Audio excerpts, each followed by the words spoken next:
বছরের প্রথম দিন সবাইকে যদি একটু ভালো মন্দ রান্না করে না খাওয়াই তাইলে কি আর হবে। ভাবলাম বাসায় যা আছে তা দিয়েই কিছু না কিছু রান্না করে খাওয়া। ফ্রিজে ছিল গরুর মাংস, কিছুটা গরুর মাংস বের করে তারপরে হচ্ছে কুটে কেটে নিচ্ছি। বছরের প্রথম দিনে গরুর মাংস দিয়ে ভাত খাবো, ইস ভাবা যায়? আসলে গরুর মাংস দিয়ে ভাত খাচ্ছি বা রান্না করব বা খাবো এটা যে আপনাদেরকে দেখাচ্ছি এজন্য এরকম কিছু কিন্তু না। জাস্ট আজকে সারাদিন কি কি রান্না করলাম কি করলাম সেটাই আজকে আপনাদের সাথে শেয়ার করা, আর কিছুই না। আমি গরুর মাংসটা বিশেষ করে মাখায়ে রান্না করি, কারণ গরুর মাংসটা মাখিয়ে রান্না করে খেতে আমার কাছে বেশি ভালো লাগে। আজকেও আমি গরুর মাংসটা মাখিয়ে রান্না করব। কিছুটা পেঁয়াজ দিয়ে দিয়েছি, তার মধ্যে হলুদের গুঁড়া, মরিচের গুঁড়া, আদা রসুন বাটা, কিছুটা লবণ, তারপরে হচ্ছে বাটা মশলা, এলাচ, লবঙ্গ, দারচিনি আর হচ্ছে সরিষার তেল। আমি হচ্ছে বাসায় সরিষার তেল খাই, কারণ আমার হচ্ছে প্রচন্ড গ্যাসের সমস্যা, এজন্য হচ্ছে সরিষার তেলটা খাই। আর সরিষার তেলটা খেলে আমার মনে হয় গ্যাসের প্রবলেমটা একটু কম হয়। আর সরিষার তেল দিয়ে তরকারি রান্না করে খেতে আমার কিন্তু ভীষণ ভালো লাগে। অনেকের কাছে তরকারি গন্ধ আসে, কিন্তু আমার কাছে কোনো গন্ধই আসে না। আমার কাছে সরিষার তেলের তরকারিটারও বেশি ভালো লাগে। আমি কিন্তু গরুর মাংসটা কাটাকুটি করে মশলা টসলা মাখিয়ে তেল দিয়ে সুন্দর করে বসিয়ে দিয়েছি ঢাকনা দিয়ে। এখন হচ্ছে চুলার জালটা ধরিয়ে দিব,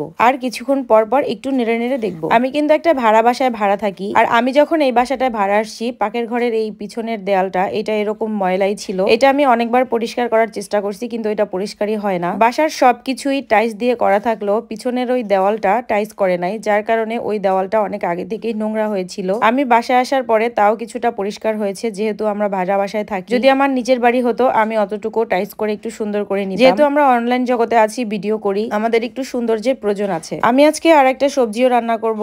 গতকালকেই রুই মাছ ভাজি করে রেখেছিলাম, সেগুলো দিয়ে গতকালকেই রান্না করতাম, কিন্তু গতকালকে রান্না করার একদমই সময় পাইনি। একটা তরকারি রান্না করার পরে সন্ধ্যা হয়ে আসতেছিল প্রায়। গতকাল সারাদিনই হসপিটালে ছিলাম, সেই ভিডিওটা আপলোড করা হয়নি। যদিও একটা তরকারি রান্না করব। একটা টমেটো কেটে আমি মাছের মধ্যে দিয়ে রেখেছি, আর এই সেটে কেটে নিয়েছি বেগুন, মূলা, ছিম আর হচ্ছে 1 পিস আলু। বিভিন্ন আইটেমের তরকারি দিয়ে তরকারি রান্না করতে আমার বেশ ভালো লাগে, ভাজিও ভালো লাগে, এগুলোর সবজিও ভালো লাগে। আর শীতের দিনে ধনিয়া পাতা দিয়ে যদি তরকারি রান্না করা হয় তাহলে তো বেশ ভালো লাগে। আমার কিন্তু গরুর মাংসটা কষানো হয়ে গেছে, দেখতেই পাচ্ছেন। আর গরুর মাংসটা কিন্তু অনেক সুন্দর দেখাচ্ছে, আর ফ্লেভারটাও খুব ভালো আসতেছে। আমার হাতের গরুর মাংস রান্না কিন্তু অনেক মজা। আমার নিজের রান্না আমি যে প্রশংসা করতেছি তা কিন্তু না, আসলে আমার রান্না মোটামুটি ভালোই হয়। সবাই খেয়ে কিন্তু অনেক প্রশংসা করে। এক চুলায় গরুর মাংসটা রান্না করতেছি, অন্য চুলায় আমি তরকারিটা রান্না করতেছি। গরুর মাংসের মধ্যে আজকে কিছুটা আলুও দিয়ে দিব, কারণ ভাবতেছি যে রাতে কিছুটা পিঠা বানিয়ে তারপরে খাবো। চিতই পিঠা দিয়ে গরুর মাংসের ঝোল অথবা রুটি পিঠা দিয়ে, দুইটা পিঠাই কিন্তু খেতে খুব ভালো লাগে। দুপুরে ভাত খাবো আর রাতে চিতই পিঠা দিয়ে